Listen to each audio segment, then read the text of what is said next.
Hello students, welcome to class 10th and today we are starting the third part of the chapter Age of Industrialization, that is Industrialization in Colonies. Industrialization in Colonies में हम start करते हैं कि colonies के अंदर जो industrialisation था, जैसे इंडिया जो है वो एक ब्रिटिश कॉलोनी था, तो उनमें इंडस्ट्रियलाइजेशन जो हुआ वो कैसे हुआ. Let us now move to India to see how a colony industrialise. तो सबसे पहले हम इंडिया की तरफ चलते हैं कि इंडिया में जो इंडस्ट्रियलाइजेशन है वो कैसे हुआ. Once again we will look not only at factory industries, एक बार फिर से हम सिर्फ फैक्ट्री इंडस्ट्रीज़ की तरफ नहीं देखेंगे, but also at the non mechanise sector, सिर्फ हम नॉन मैकेनाइज सेक्टर की तरफ देखेंगे. We will limit our discussion primarily to textile industries. हम हमारा जो डिस्कशन है उसको टेक्सटाइल इंडस्ट्रीज़ की तरफ रखेंगे. The age of Indian textiles before the age of machine industries. In machine industries की एज से पहले सिल्क और कॉटन गुड्स जो हैं इंडिया से डोमिनेट होती थी इंटरनेशनल मार्केट में टेक्सटाइल के. कोर्सर कॉटन, जो ख़राब कॉटन होता था, जो खुदरा कॉटन होता था, वो बहुत सारी कंट्रीज़ में प्रोड्यूस किया जाता था. But the finer varieties often came from India. लेकिन अच्छी वेराइटीज़ जो होती थी वो इंडिया से आती थी. आर्मेनियन और पर्शियन जो मर्चेंट्स थे took the goods from Punjab to Afghanistan. वो पंजाब से अफ़गानिस्तान में गुड्स को ले जाया करते थे. Eastern Persia and central Asia, eastern Persia और central Asia bales of fine textile were carried. Bales of fine textiles, और जो अच्छी जो टेक्सटाइल्स होती थी उनकी गांठें were carried on camel back. Camel की बैक पर लेकर के नॉर्थ वेस्ट फ्रंटियर के थ्रू, माउंटेन पासिस के थ्रू और डेजर्ट से गुजरते हुए वाइब्रेंट सी ट्रेड डेजर्ट से गुजरते हुए ले जाया जाता था. वाइब्रेंट जो समुद्री व्यापार होता था, यानी सी के ज़रिए जो ट्रेड किया जाता था, operated through the main pre colonial ports. वो ऑपरेट किया जाता था प्री कॉलोनियल पोर्ट्स से.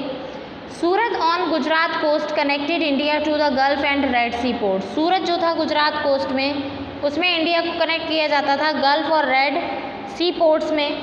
Masulipatnam on the Coromandel coast and Hooghly in Bengal had trade links with south east Asian port.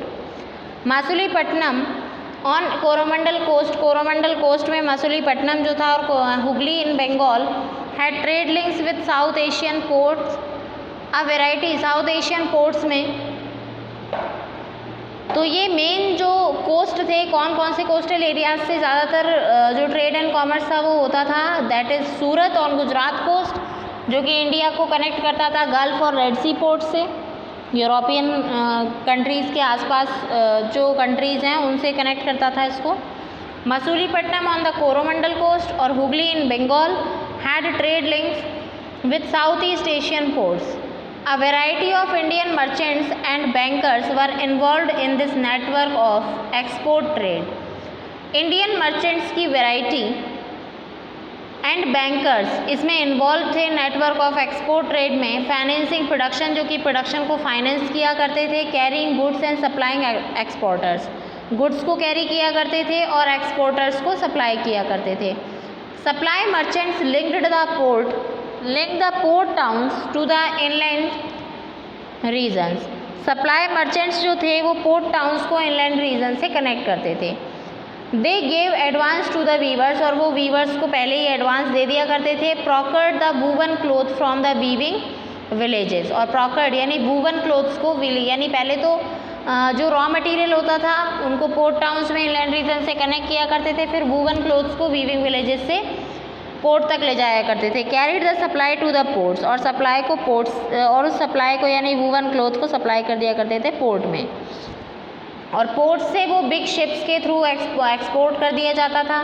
Had brokers who negotiated the price, और वहाँ पर ब्रोकर्स होते जो कि प्राइस और गुड्स की क्वांटिटी के बारे में डिस्कशन किया करते थे. From the supply merchants operating inland, जो कि गुड्स को सप्लाई करते थे operating inland. By 1750s this network, 1750s तक ये नेटवर्क जो था controlled by the Indian merchants, उसे कंट्रोल किया गया था इंडियन मर्चेंट्स के थ्रू, वॉज ब्रेकिंग डाउन, वो धीरे धीरे कम होता जा रहा था.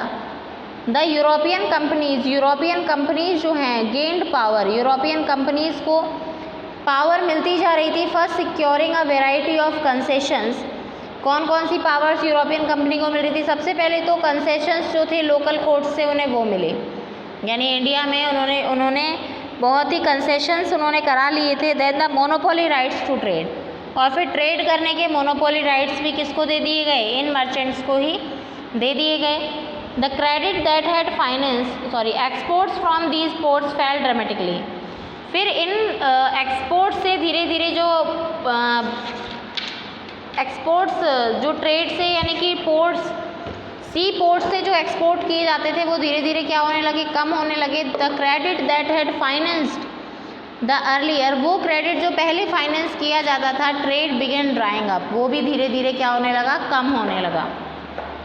And the local bankers slowly went bankrupt, और जो लोकल बैंकर्स थे वो बहुत जल्दी क्या हो गए? लोकल बैंकर्स के पास पैसा नहीं बचा और वो बैंकक्रप्ट हो गए, दिवालिया घोषित हो गए।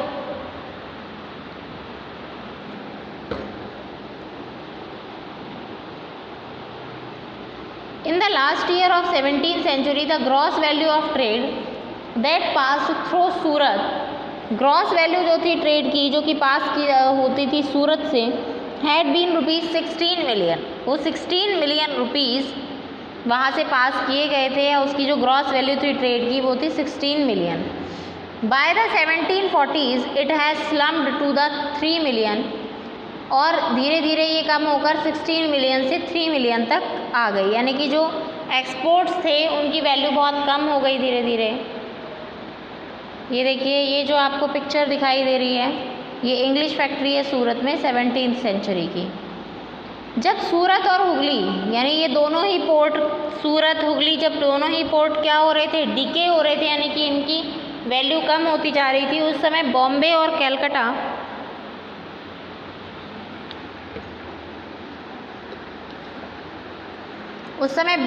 कैलकाटा जैसे दोनों पोर्ट्स में बहुत ज़्यादा उछाल आया।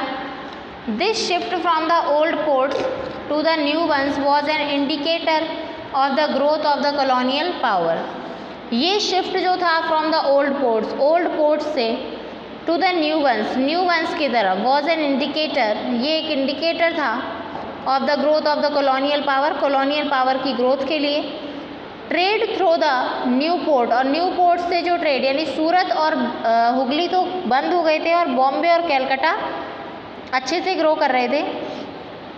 तो ये जो न्यू पोर्ट्स जब एग्जिस्टेंस इनका हुआ तो इन पर कंट्रोल कर लिया यूरोपियन कंपनीज़ ने। इन नए पोर्ट्स पर यूरोपियन कंपनीज़ का कंट्रोल हो गया। Was carried in the European ships, और वहाँ से जो सामान था उसको यूरोपियन शिप्स में ले जाया जाने लगा।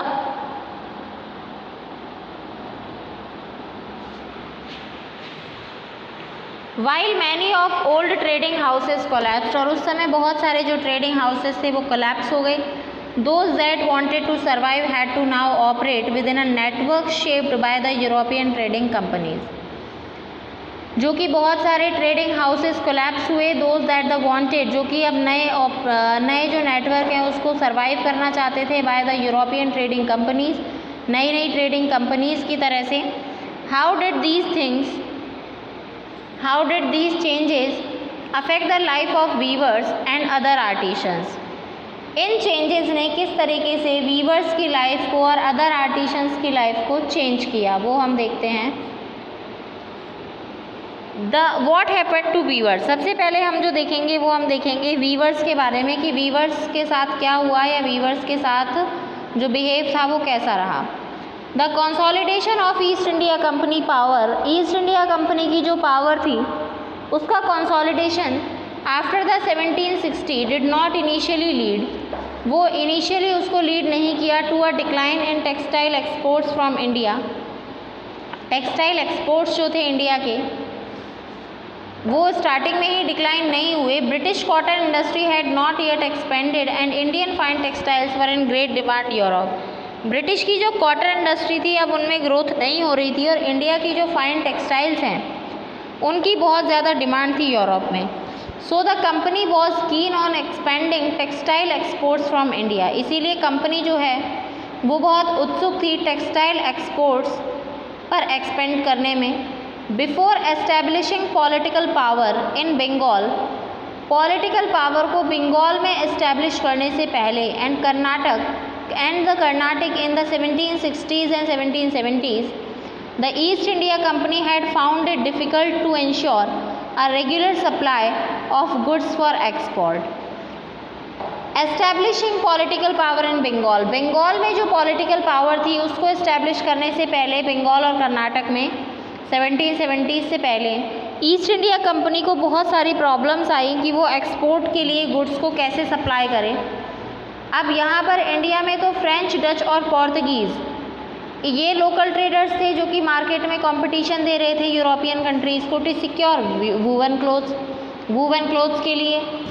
सो the weaver and supply merchants could bargain, तो वीवर और सप्लाई मर्चेंट्स जो थे वो बार्गेन कर सकते थे and try selling the produce to best buyer, क्योंकि उस समय इनके पास इतने सारे ऑप्शंस थे कि भाई या तो डचेस को बेच दें या फ्रेंच को बेच दें या फिर पोर्तुगीज़ को बेच दें। तो वीवर जो थे वो खूब अच्छे से जो सबसे ज़्यादा उनको उसका पैसा देता था वो उसको सेल करते थे। In their letters back to London, company official continuously complaint of difficulties of supply and high prices. जब वापस अगर हम लंदन की तरफ देखें तो कंपनी जो ऑफिशियल्स हैं वो रेगुलरली कंप्लेंट कर रहे थे सप्लाई में डिफ़िकल्टीज जो होती हैं और हाई प्राइसेस जो हैं, यानी इंडियन टेक्सटाइल के जो प्राइसेस हैं वो बहुत ज़्यादा हाई है, लेकिन इंडियन टेक्सटाइल का जो प्रोडक्ट है वो बहुत अच्छी क्वालिटी का है। However once the East India Company establish political power it could assert a monopoly right to trade.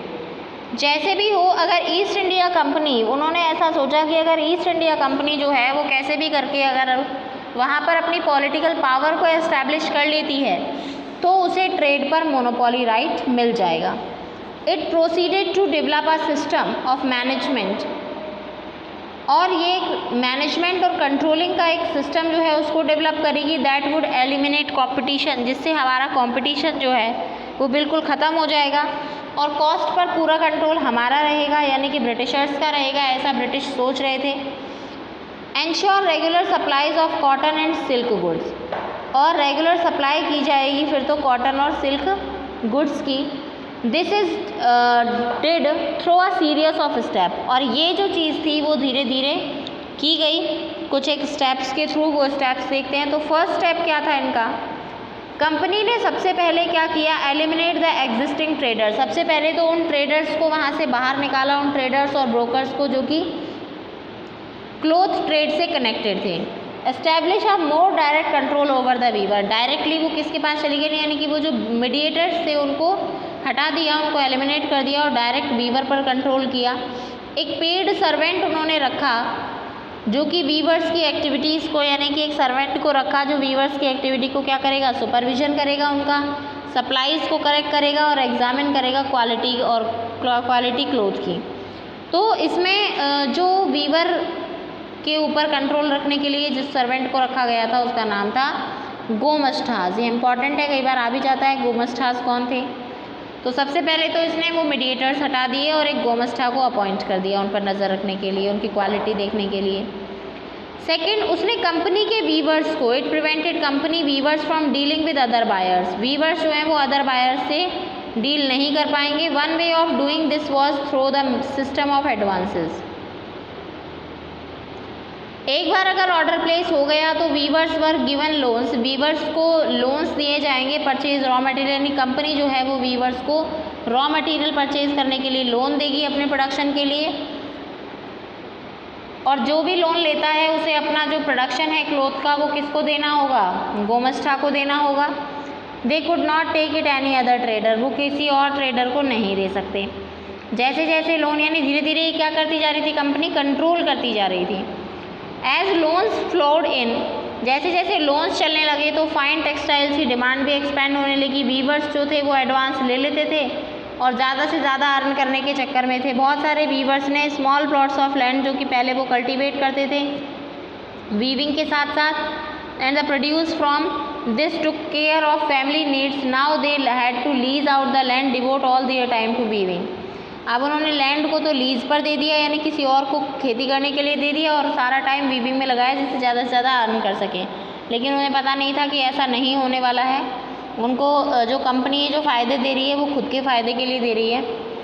Weaving in fact require the labour of entire family, क्योंकि वीविंग में पूरी फैमिली की लेबर चाहिए होती थी। चिल्ड्रन, वुमेन, ऑल एंगेज, सभी जो थे वो अलग अलग स्टेजेस पर वीविंग में ही डिपेंड थे। Soon however in many weaving villages, जल्द ही बहुत सारे वीविंग विलेजेस में there were reports of the clashes, उन्होंने क्लैशेस जो कि वीवर्स और गोमस्टास के बीच में जो क्लैशेस हुए, उनमें जो क्लैश हुए उनकी रिपोर्ट्स दी। Earlier supply merchants had very often lived within the weaving villages, earlier supply जो थी मर्चेंट्स की had very often lived with weaving villages, weaving villages में जो रहते थे, had a close relationship with the weaver, और उनकी एक क्लोज रिलेशनशिप थी वीवर्स की।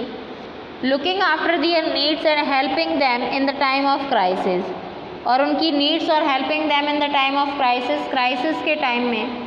द न्यू गोमस्टास वर आउटसाइडर्स, नए जो गोमस्टास हैं वो बाहर से आए थे विद नो लॉन्ग टर्म, तो उनकी कोई सोशल लिंक नहीं थी, क्योंकि पहले वाले जो मीडिएटर्स होते थे उनकी सोशल लिंक होती थी, तो वो बहुत ही एरोगेंटली वगैरह बिहेव नहीं करते थे।